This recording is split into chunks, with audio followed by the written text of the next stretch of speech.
humorista que entrou para a vida política e se tornou deputado federal. O mais bem votado da época, mas que ao longo do mandato enfrentou processos na Justiça Eleitoral. O nome dele é Francisco Everardo Oliveira Silva, mais conhecido como Tiririca. Ele foi absolvido pelo plenário do Supremo Tribunal Federal numa decisão que você acompanha a partir de agora no programa Grandes Julgamentos do STF. Adivinha quem está falando? Sou eu, o Tiririca! Ó, candidato lindo! Ele elegeu slogan pouco convencionais. Agora, dentro da liberdade de expressão que a nossa Constituição permite, ele usou dessa faculdade. Ou seja, não tem nada na Constituição expressamente que gere uma proibição dele fazer a campanha do jeito que ele fez. A propaganda deu certo e ele foi eleito pelo PR, o Partido da República, como um dos candidatos mais bem votados dos últimos tempos. Ele se utilizou de um marketing, de uma questão social e, por consequência disso, ele teve a votação expressiva que ele teve. Muitos votaram porque queriam votar, outros votaram porque queriam protestar, inclusive contra o sistema. 2 anos depois, foi reconhecido como um dos políticos mais assíduos da Câmara Federal. O PR vota não, senhor presidente. Chamou atenção positivamente. O fato de ter sofrido as agruras da vida, isso influencia sempre que essas pessoas têm oportunidade e muitas vezes elas acabam fazendo mais pela educação do que muitos doutores. Acabam tendo uma presença maior. Mas, fora do Congresso, enfrentou processos na Justiça Eleitoral que questionavam supostas omissões de bens e o possível analfabetismo dele. Segundo a denúncia do Ministério Público Eleitoral, o deputado federal Tiririca teria supostamente omitido informações no documento para fins de registro de candidatura de que teria patrimônios em seu nome. Ele também teria anexado, segundo a denúncia, uma declaração falsa, dizendo que sabia ler e escrever. O relator do caso no Supremo, o ministro Gilmar Mendes, durante o relatório, explicou que as denúncias se basearam exclusivamente em casos relatados pela imprensa e publicados numa revista semanal. 2 funcionários da TV Record também disseram à época que nos bastidores do programa humorístico Show do Tom, do qual Tiririca participa, é sabido que ele não lê nem escreve.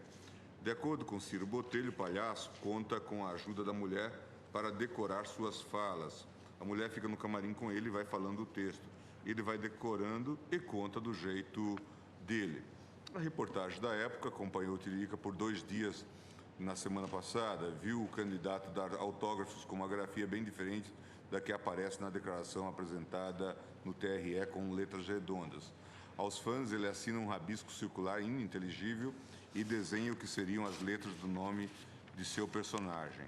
Em 2 ocasiões, a reportagem deparou também com situações que demonstram que Tiririca tem, no mínimo, enorme dificuldade de leitura. No dia 21, a reportagem pediu para Tiririca ler uma mensagem de celular. Ele ficou visivelmente assustado diante do aparelho. O constrangimento do candidato só foi desfeito quando uma assessora leu o torpedo em voz alta. Minutos antes, referindo-se às críticas feitas à sua candidatura nos jornais, Tiririca dissera: "Eu não leio nada, mas minha mulher lê para mim." É sim necessário se reconhecer que o réu não teve uma educação formal, mas sabe sim ler e escrever, e sabe ler e escrever não talvez com uma desenvoltura do que aqueles que tiveram oportunidade de frequentar as carteiras escolares esperam de um deputado federal. Mas ele possui muito além dos meros rudimentos de leitura e escrita estabelecidos como parâmetro pela própria Justiça Eleitoral para o deferimento do registro de candidatura.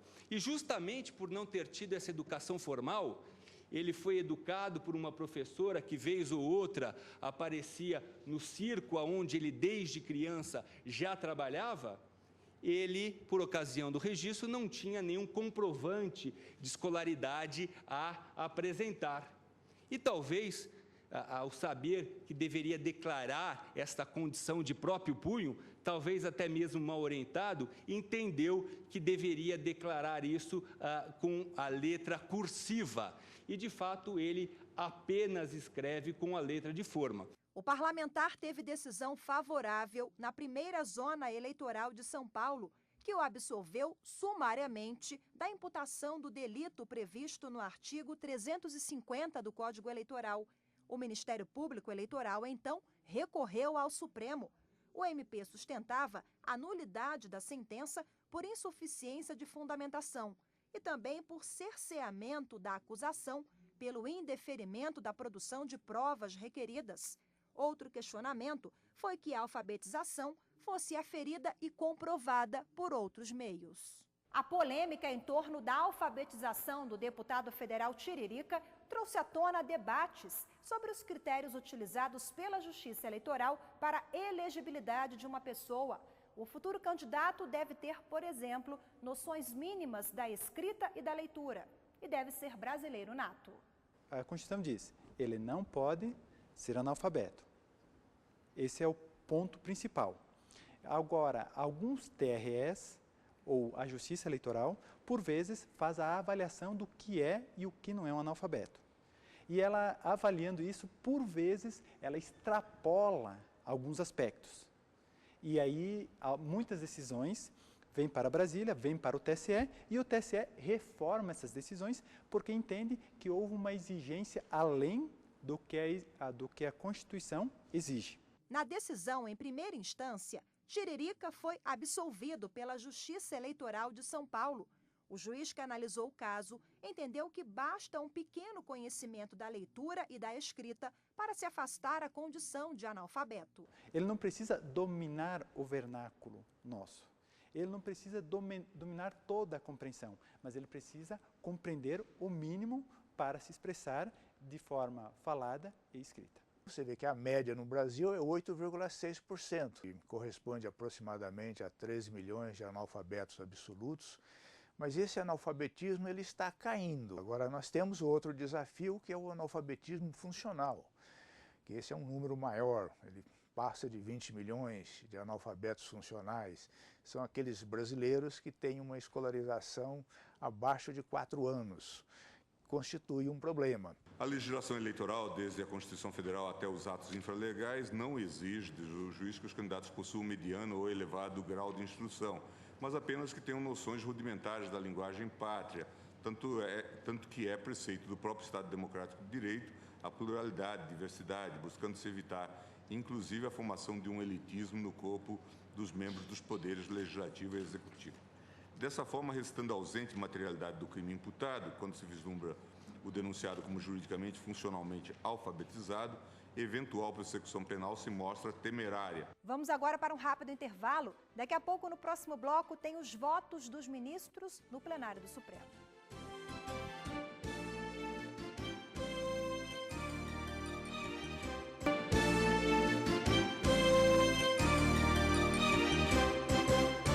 Você acompanha no programa de hoje a decisão do plenário do Supremo que arquivou a ação penal contra o deputado Francisco Everardo Oliveira Silva, mais conhecido como Tiririca.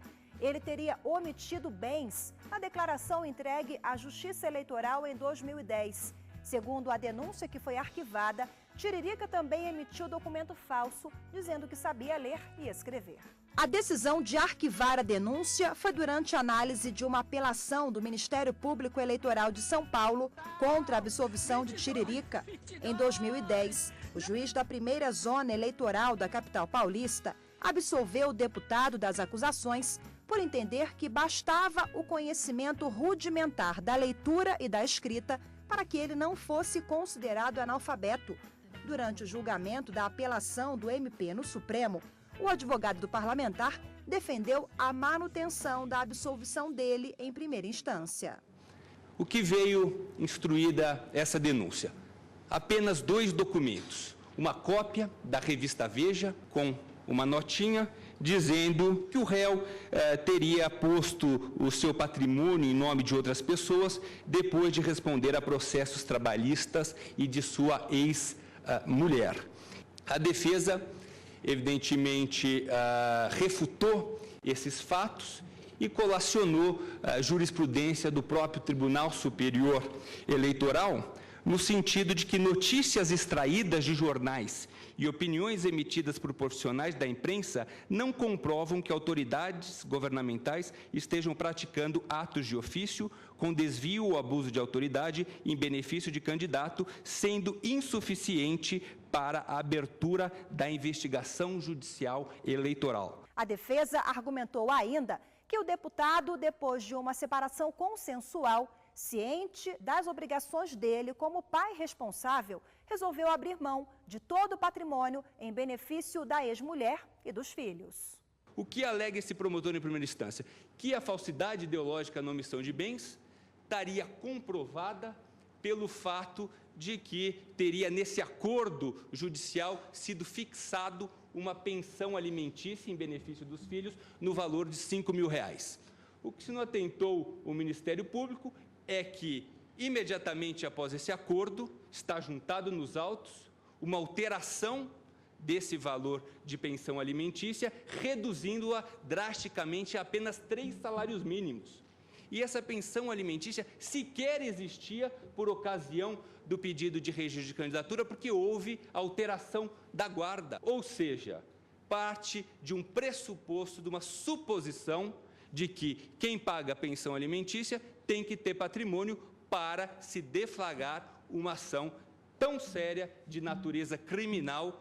A segunda acusação se referia ao fato do então candidato não ser alfabetizado, mas assim como a suposta omissão de bens na declaração dele, esse segundo item da denúncia também foi arquivado pelos ministros do Supremo.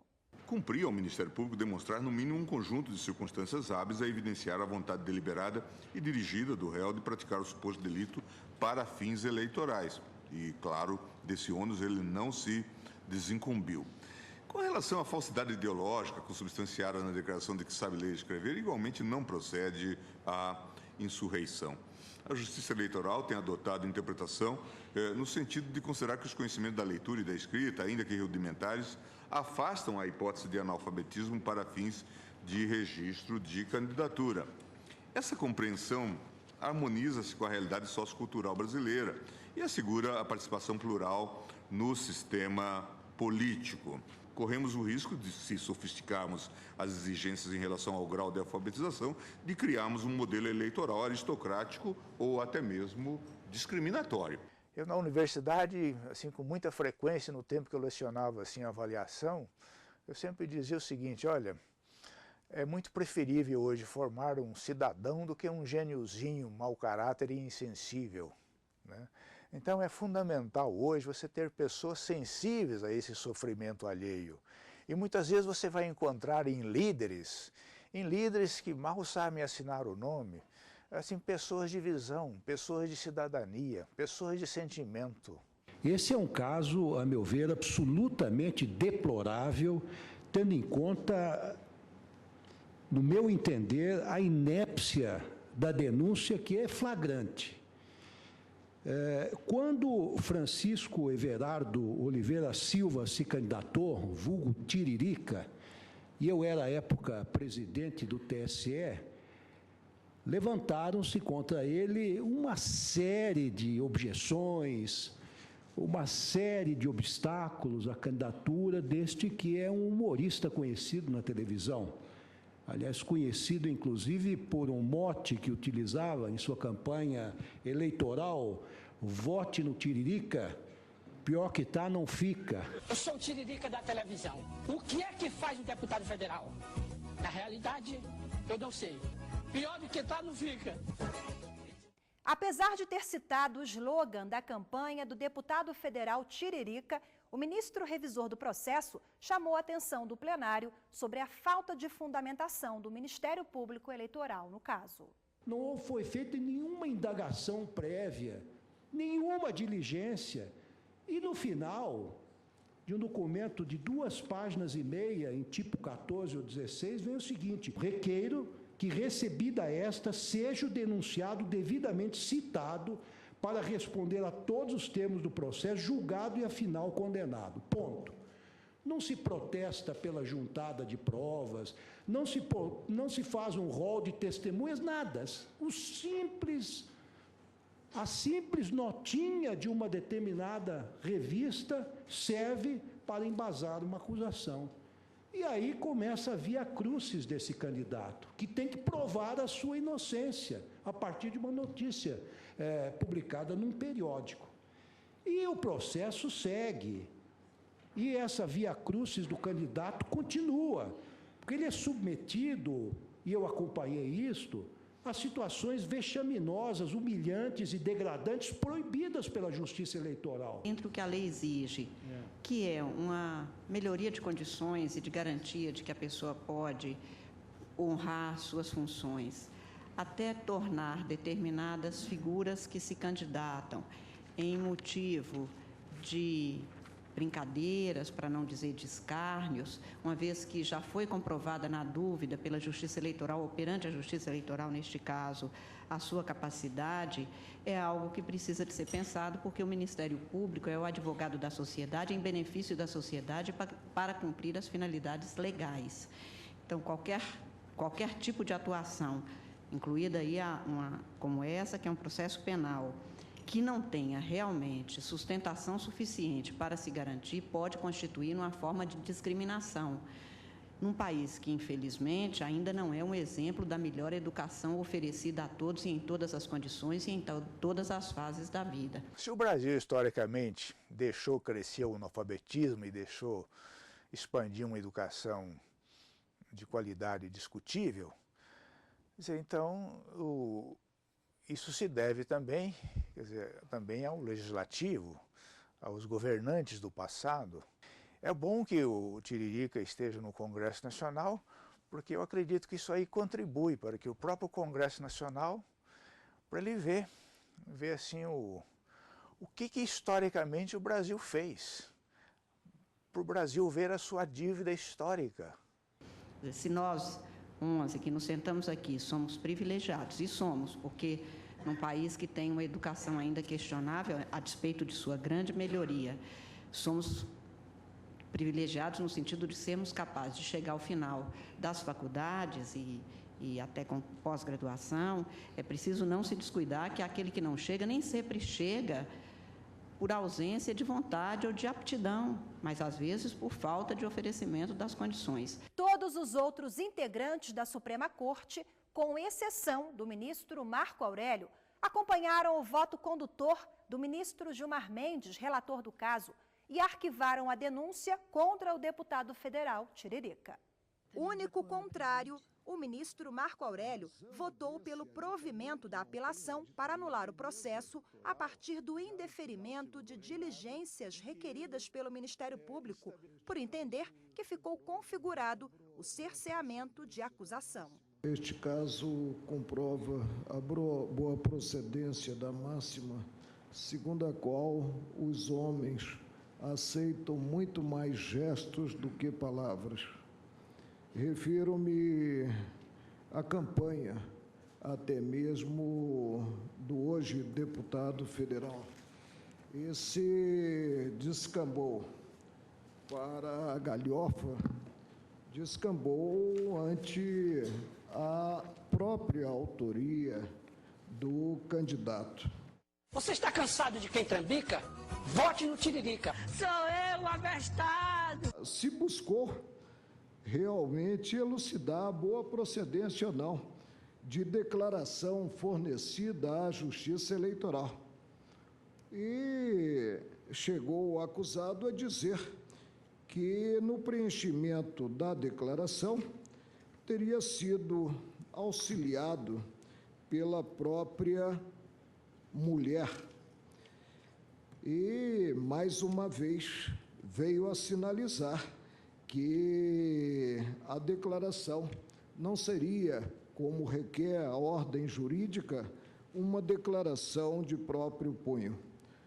Presidente, vou pedir vênia à maioria já formada para entender que houve o cerceio quanto à atuação do Ministério Público, quanto à atuação do Estado acusador.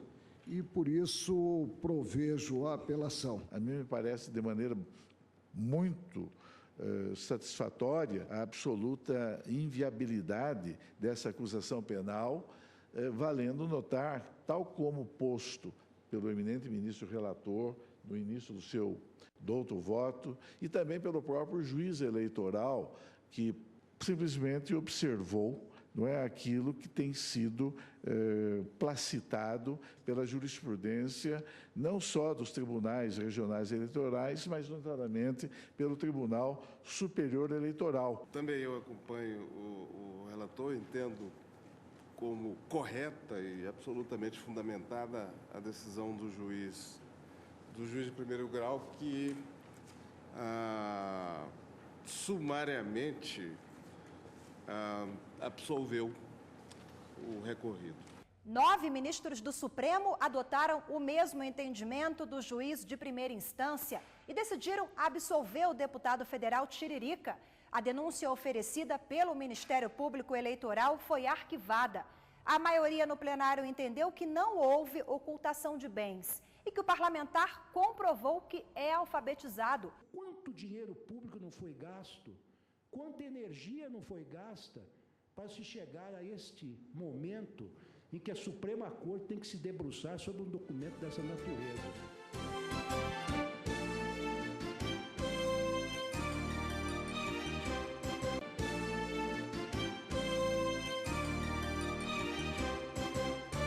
O julgamento em destaque do programa de hoje é sobre a ação penal 567.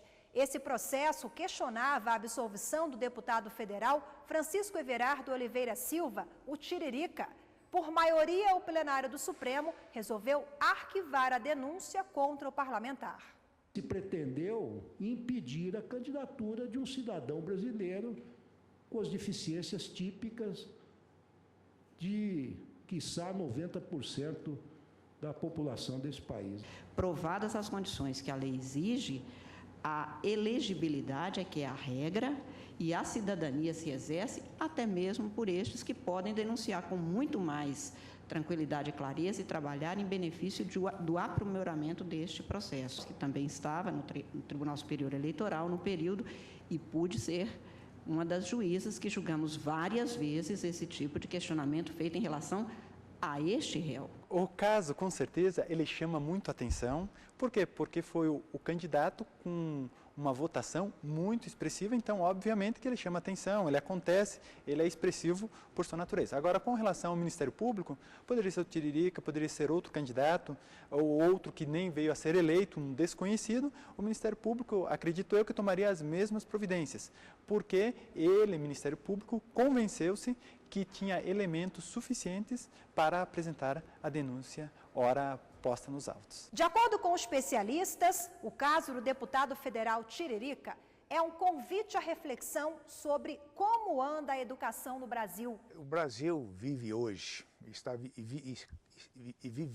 continua vivendo nesses últimos anos, um período assim extraordinário de grande inclusão educacional. Você vê que o Brasil praticamente já universalizou o ensino fundamental, caminha para a universalização do ensino médio e abriu a porta de suas universidades aos jovens brasileiros.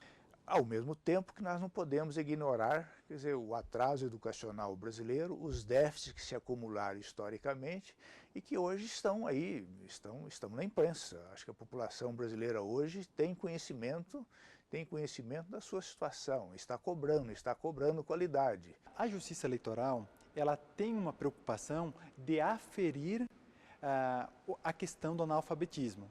Então, ela não quer que seja uma coisa bagunçada, mas também ela não quer que o candidato faça uma prova de vestibular para passar em medicina. Então, ela procura trazer o balance, o equilíbrio para que a sociedade esteja protegida, que o candidato venha a ser eleito e ele saiba o mínimo da língua portuguesa. E se nós, de fato, conseguirmos superar um nó histórico da educação brasileira, que é essa articulação entre a União, os estados e os municípios, de forma que todos esses entes federativos possam olhar numa única direção e possam colocar a educação acima de interesses político-partidários, possam colocar a educação como uma questão nacional, independentemente de partidos políticos, possam colocar a educação como aquilo que nós tantas vezes dizíamos na Unesco, como uma política de Estado e não de governos. Eu acho que o país mudou, indiscutivelmente mudou. Acho que nós já estamos num novo patamar. Acho que a democracia, isso já é um resultado direto já da Constituição de 1988. Então nós temos assim um cenário positivo. Muito obrigada pela sua companhia e até semana que vem com mais um grande julgamento realizado pelo plenário do Supremo. Até lá.